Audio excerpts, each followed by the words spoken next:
Hi, it's Robbie from Southern California, and today I want to talk about potting soil versus garden soil, because I've had a lot of you telling me you've bought garden soil, you didn't buy potting soil, you don't know the difference.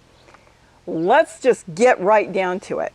Garden soil is designed to be mixed with other soil, and it will say right on the bag for in-ground plants. So what you want to do with garden soil is mix it into your soil. We have clay, which is super bad. It's just a hard soil, and we can't get vegetable plants to grow. There's a lot of plants that will not grow in our clay. Some of you have sand. Same problem. There's nothing in there for them to be able to grow in because it's just sand. So what you do is you add in the garden soil. This is strictly for in the ground, and this is strictly to be mixed with other soil, your native soil. This is not designed to be used in the house, nor is it designed for planters, raised beds, totes, buckets. It won't work. You'll end up with plants that just like, let's say you plant a zucchini or a tomato, it's just going to stay small, it's going to get a lot of yellow coloring to it. It's just not going to do that well, as is. All right? Now this potting soil and potting mix, it can be called either one. This is designed to be used as is. You don't have to mix it with anything. This is designed to be, this one's for indoor and outdoor for potted or container plants. This can be used in a raised bed. This can be used in a bucket. It doesn't matter. Dish pans, whatever you're growing in, this is what potting soil is used for. Basically, it is used just as is. Just what you see is the way you can use it. You don't have to mix anything. You don't have to add anything. If you're a new gardener and you're going to grow on a balcony, a deck, or even right out your door or around your house in containers, this is the perfect soil to get, which would be called potting mix or potting soil. This would go straight into the container. You don't have to add anything. This retains water. When you water it, it will hold on to water. Some of them are fortified. This one says feeds to 9 months, but they don't know what you're planting. If you're planting flowers, or let's say a squash is going to suck up any fertilizer or anything they put in there because it's a heavy feeder. Plants that are heavy feeders will use it right away. But this is designed for straight use. That is designed for in-ground only to be mixed with other soil.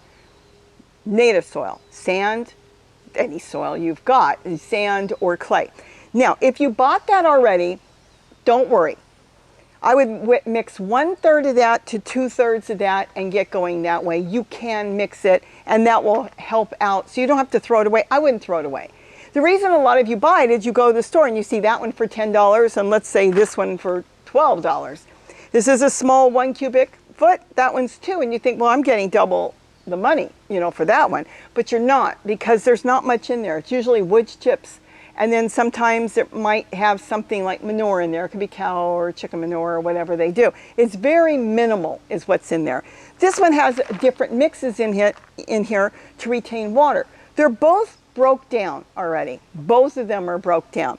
This one, of course, is probably to the furthest, completely broke down. That's why you won't get any earthworms come to this, because this is the end product. Nothing in there for earthworms to eat. So if you put this out in a flower pot somewhere, the only reason an earthworm would come to this is for dampness, for moisture, maybe to hide in there. Ants, sometimes they like something moist, but they're not going to live in here. There is no food in potting soil for them. Now, you know me, I use this, but I only use this on the top because I make my own soil. Some of you can't. You don't have anything to make. But you could do what some people have told me. They go to neighbors' houses, they go to the park, they bring bags, they clean up, and they come back with all kinds of brown leaves, green leaves, yellow leaves, and they're starting to create their own soil. That's perfect. Even if you're creating your own soil, that still isn't going to work. You want potting soil because this is what's holding water. This is going to help your plants grow. Okay, so kind of veer towards potting mix always.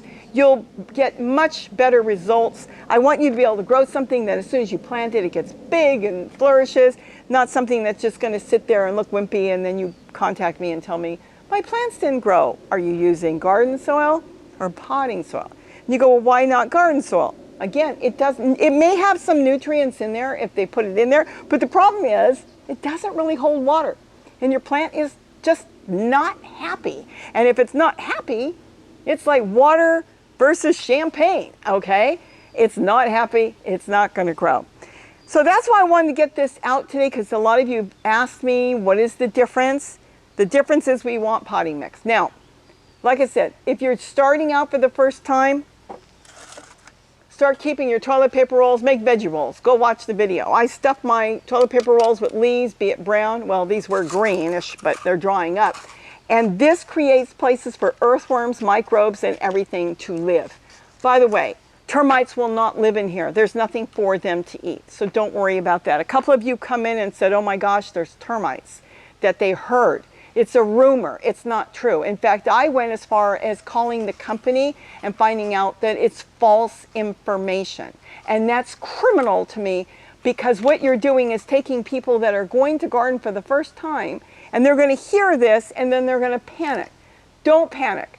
Termites don't want to eat in this. Termites have to create tunnels. Termites have to, they're like bees. They have to have a place to live. They're not going to live in potting soil. They're not going to come in potting soil. If this is stored on the ground and there's a hole in the bag, they may go in there looking for moisture.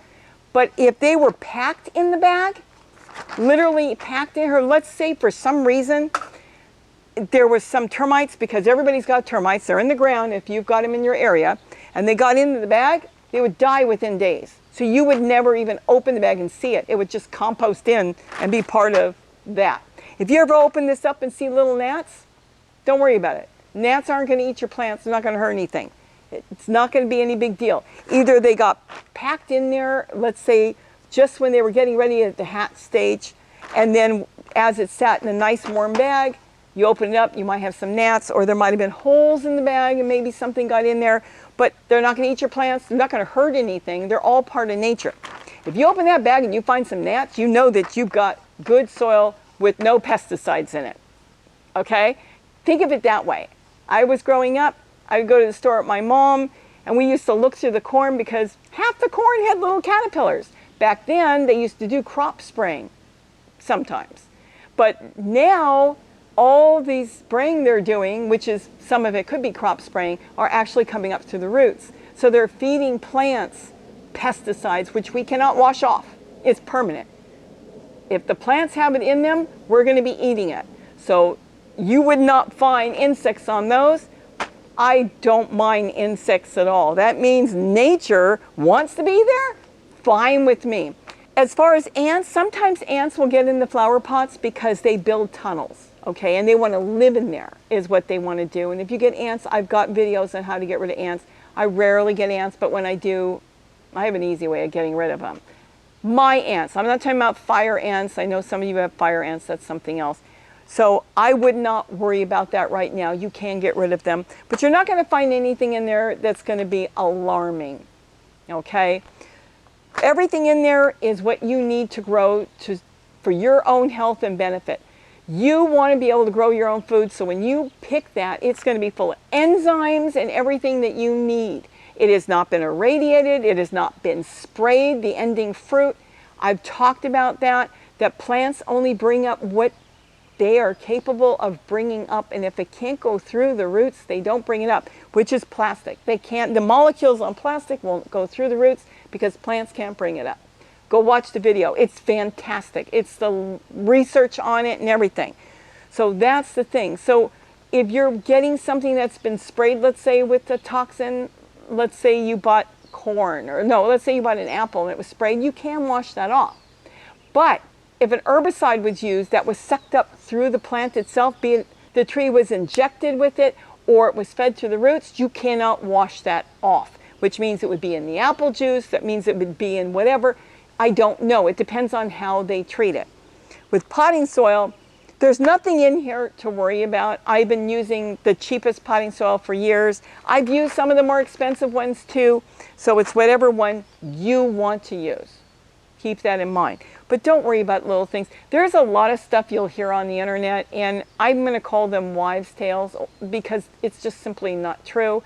And I think it gets a lot of people alarmed, and then you get nervous and you think, oh my gosh, I shouldn't be gardening. Well, if you want to go to the store and just always buy stuff that you don't know where it came from and how it was treated or what was in it, you know, that's up to you. I want to grow as much as I can on my own. It's beneficial for me, and I'm not going to worry about the little things. If I'm standing here breathing in the air, that so be it. I'm not going to be in a bubble, but I am going to grow my own, and I'm going to know that it's getting nutrients. You're going to build your own soil, because if you're brand new and you've got a couple totes going, don't you dare throw any of those leaves away. That grew on your property, the leaves, you cut them up. You can either put them right back in now or save them in a bucket and just hold on to them until you're ready to use them. So that's all there is to it. I wanted to kind of go with the two. You want potting soil when it goes to setting up your containers for growing. Now I do want to add this note in. If you really cannot afford to get that much potting soil and you are starting from scratch, you can put, if you have to, the garden soil on the bottom, provided you can find a few leaves to mix in. Then make sure you put your potting soil on the top where the plants have their roots in the beginning. But you must do whatever it is you can and have to do so you can start growing your own plants, be it even a small amount, whatever you can grow. I want you to grow something. I so want everybody. I want you to get your kids out there to grow something. Teach them how to grow radishes. If they don't like radishes, carrots, strawberries. Get them excited to grow. You want them to grow up and remember being in the garden with mom, dad, grandma, grandpa, the neighbor, the friend, uncles, aunts. Get the kids to grow. You don't want to hand them a carrot and ask them where it come from and their answer is the grocery store. No, it did, but that's not the point. You want them to get this, and you want to hand them a carrot and they go, it came from a garden. We know how it grew. You know, my grandmother, bless her heart, would get up early in the morning and go to, she didn't have a car, and she would take the shopping basket and go to the different stores. They used to bring in farm products every morning. Los Angeles, okay? I went with her, I can remember, and she would go through and pick the best produce she could find because it was brought in, the farmers would pick them, it was delivered to downtown LA, and then it was brought around to the grocery stores. We didn't have all the big grocery stores when I was little, a few, but not that many. And she would pick. And on top of that, when she put her money together to buy a building, she got a corner lot. She was a very smart woman. She got a corner lot because it had extra space there. And in that extra space, boy, this is years ago in LA, she planted blackberries, raspberries, and then I remember she went to my dad and she said, get me all the fruit trees you could possibly buy. Back then you could buy bare root and they were like $2 a piece. They were so cheap. My dad got her peaches, apricots, plums, nectarines, all kinds of trees. She covered her whole yard with it. And she had all that fruit growing. And she used to take me down. It was such a treat. She'd make dinner when I stayed there, and we'd go down into the berry patch. It was massive. It was the whole side of her building. And we'd go down and pick a big bowl of berries. And then we'd go back in the house. I remember sitting there, and I'd be looking in the bowl. It was a white bowl. I'd see these little tiny bugs. And I'd go, Bubby, there's bugs in here. And she'd go over, oh, that means the fruit is good. The bugs like it. I remember thinking, yeah, but my mom's not going to let me eat bugs. This is my grandmother, you know. And I'd look at it and go, I don't want it. All right. She said, I'll wash them off, but it's good, it's perfect. It means it's healthy and fine. These little bugs. And she'd wash them off and I'd eat it. And I learned back then, it's not a big deal. She never sprayed anything. She didn't even feed anything. Everything was just drop and grow. I mean, that's the way she grew. And she grew a lot of stuff in the middle of Los Angeles, on her property, in her backyard. That was one smart woman. She made sure when she got that property that she got a corner lot that had a little more space. So she could have that to grow and know, well, she was from Europe. So they had their own kitchen gardens and stuff. So she kind of knew what she wanted when she came here, even as a young girl. She was a very young girl when she came here. But she still knew from being taught from her mother and father that you want to grow as much as you possibly can. So that's what she did. So with that, again, we got completely off topic. I just wanted to talk about the difference. This is ready to use. You don't need to mix it with anything. That one is designed for in-ground only, to mix with your sand or clay soil to loosen it up. So when you water it, it's just not hard or the water won't just go everywhere. It's to make your soil better. I still think we can do better by adding in our leaves, our branches, our toilet paper rolls, shredded paper and everything in containers. I'm having great luck in containers. I'm telling you, I moved here back in 1988 and started a garden right away, and it was a nightmare. I tried it in the ground. Yes, I got some zucchini that was big, but it was a struggle. It was such a struggle, and eventually I gave up. Now that I've gone into containers, because we've got gophers, we've got squirrels, we got birds, we got everything, and it was just the struggle. Now that I've gotten back into it, and this time I have an interest, and that makes a difference. When somebody says they can't do it, the interest isn't right there. Now they got an interest, I go for it. I have been able to solve every problem I've had so far. That's not saying everything. And if I have to, I sometimes run out there and tool something. If I lose a plant now, it's my own fault. I didn't put tool on it, T-U-L-L-E. And yes, it's a fabric, the same thing they make clothing out of. So it has worked, it's cheap. I'll put the link for tool underneath. There's better ways of putting it up. Sometimes I get fancy and put it up really nice. Sometimes I get lazy and I just throw it out there. And sometimes I look and I go, the squirrels are bothering it. I'll do it tomorrow. I shouldn't have waited for tomorrow. So I think we all need an interest. I think we need to push our children to grow a little something, even if it's just in one container. Get them to know what it is to grow. And I think it will be something they'll remember. Even if they don't make a big deal out of it, they'll still remember it.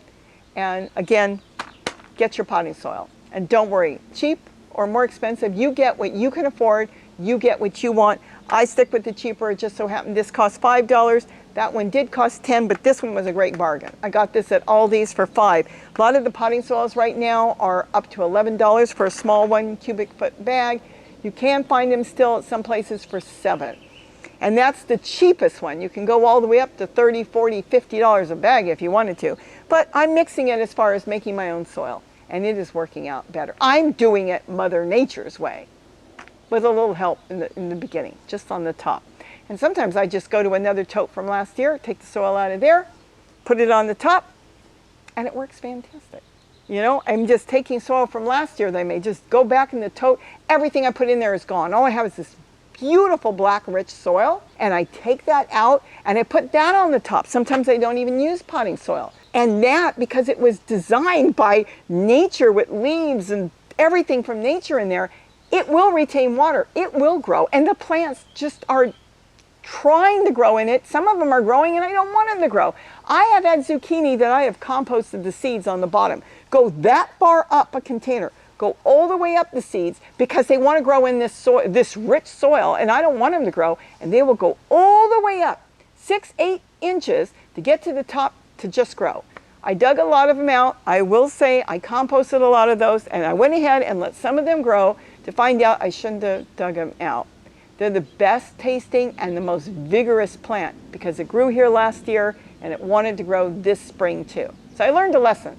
I'm going to let a lot of that grow, even though they look a little different because they hybridize, or a lot of the seeds we're getting are not true. I don't want to get into that. This is something that's known in other countries as well. It may say heirloom, it may say something on the package, but a lot of them, even if you only grow that, hand pollinate, which I've done, it will still not grow true. So with that, have a great day, and don't forget to eat what you grow. Bye-bye.